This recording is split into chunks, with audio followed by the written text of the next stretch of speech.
Hello, this is Easy, and I'm going to be going over some custom brushes that I made. Alright, I'm using ZBrush 4R2. Alright, now these brushes here are known to be a little bit buggy, so I'm going to show you how to fix this if you have that problem. Best thing to do is try one out before you get into a bunch of work, because this could cause you to lose your work. So if you follow along, and this tip could help you out here. Alright, I will have a zip file below the video. I'll be posting this on YouTube where you can download these brushes I got and you can try them. Alright, and we got this one, it's the Braid brush. If you can't see it in the video, go full screen and you'll be able to see it right here. This is the Braid brush number 1. This is a single strand. Then we got the number 2. It's a single strand, it's got a little bit of taper to it. And we got number 3. It's got 3 straight strands. And we got number 4. It's got a lot of taper to it. It's something like number 2, but it's got more of a sleek taper to it. And we got number 5 here. Alright, this is not really a braid, but it's listed in the hair brushes right here. So it's kind of a spike, maybe a cartoon, or you can do some ponytail with it. Alright, we're going to go ahead and select this one here. Alright, now I'm going to make the hair quite large here. I'm not going to give you a full demonstration how to do this. Full modeling it here, I'm going to just show you about the brushes. So if we just drag up like this, alright, we got this braid looking geometry. Alright, now here's where these brushes come into a problem right here, or at least for me it does. If you come over here and you can see, if I put my cursor over this curve, I got this teal green manipulator here. Alright, if I click this curve and try editing it, it will cause this program to crash or make the object disappear. So if I'm worried about that, I would just go ahead and come down here off the line and just click one time away from it, and now when I move my cursor up here, I don't get that line anymore.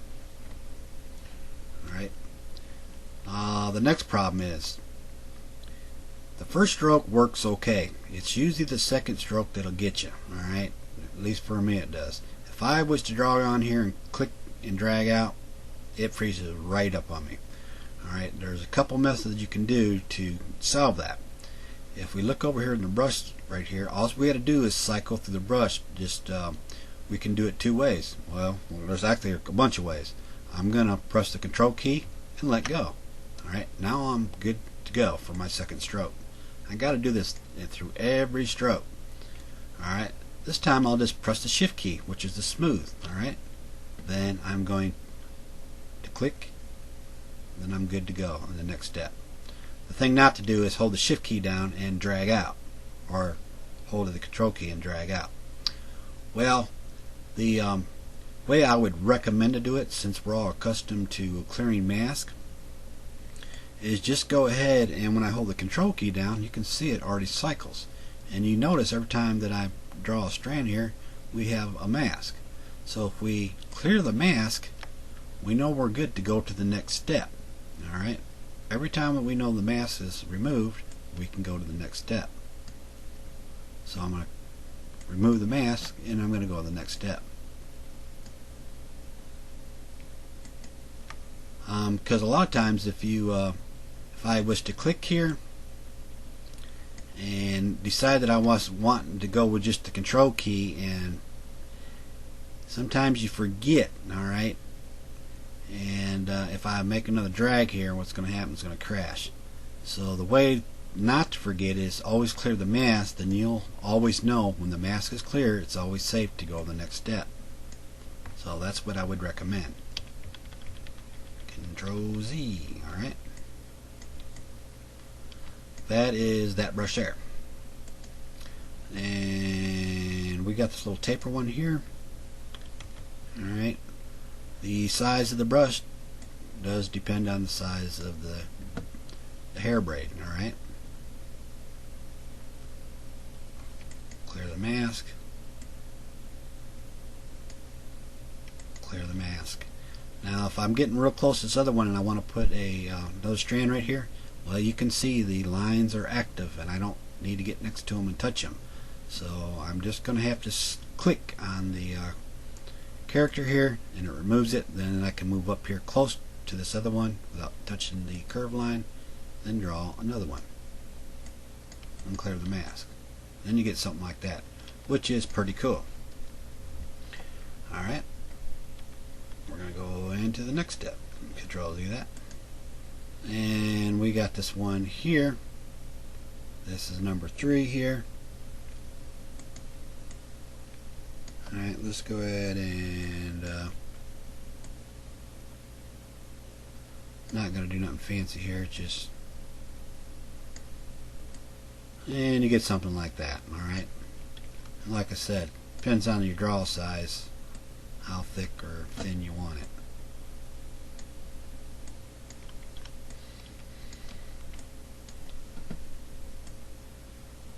Some other things that you can do here is you got the stroke palette here, and we can snap it right to it. So there's some options right here that you can do to, so it'll fold all the way around on the geometry, blah blah blah, and go down like that, and it follows the contour of the head. Alright, pretty nifty. Control Z that. And let's see what else here. We're going to go into the this one here. This one here has got the this is like number 2. This has got a little bit more sleek to it in the taper.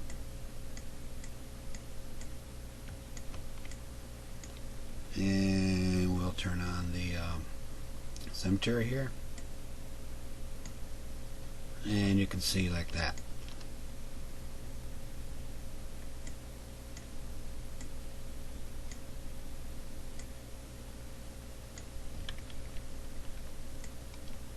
And we got this one here. This is actually in the braid brush, but it's not a braid. You can do some cartoonish looking hair.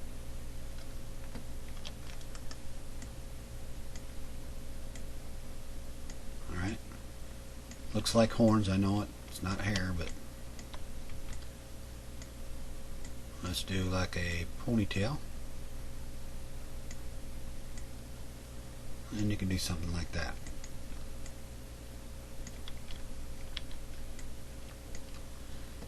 And I'll go over, let's see what else here. Let's activate the symmetry here. Turn on the reticle right here. Let's kick that up a little bit. And this is something you can just kind of tinker with here. And you can get something crazy stuff like that. And let's do one that comes down a little bit.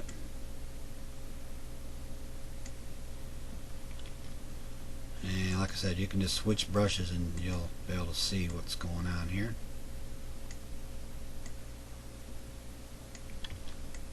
And this time, let's go ahead and turn on the snapping on this one here. So I'll drag down this time, and you can see it's kind of weird looking here. Now, control click there to move the mask. We're getting pretty close to them other lines, so I'm going to have to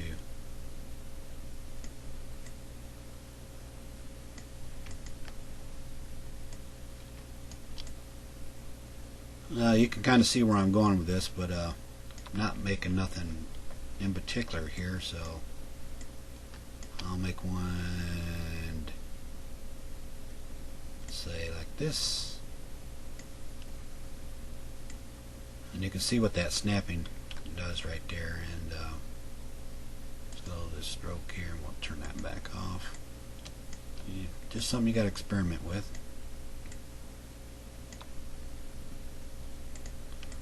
Clear the mask.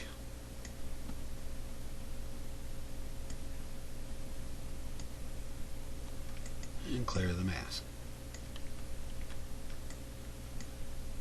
I'll do a couple more and I'm just about done here.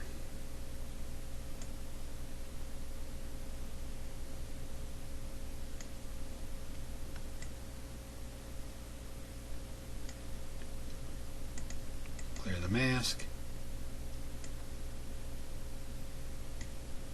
clear the mask, and since I'm getting way up in here, I want to click every time on the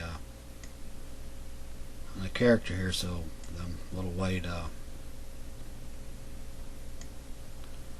curve lines do not get selected. Clear the mask, and heck it, one more, and I'm done. Actually, that last one kind of didn't like that one. And you can go ahead and smooth all this out right here, whatever you want. Push it in, push it out, whatever it takes to make it look right. Let's go ahead and select the move brush here, so we'll select the move. See if we can get it to move in a little bit.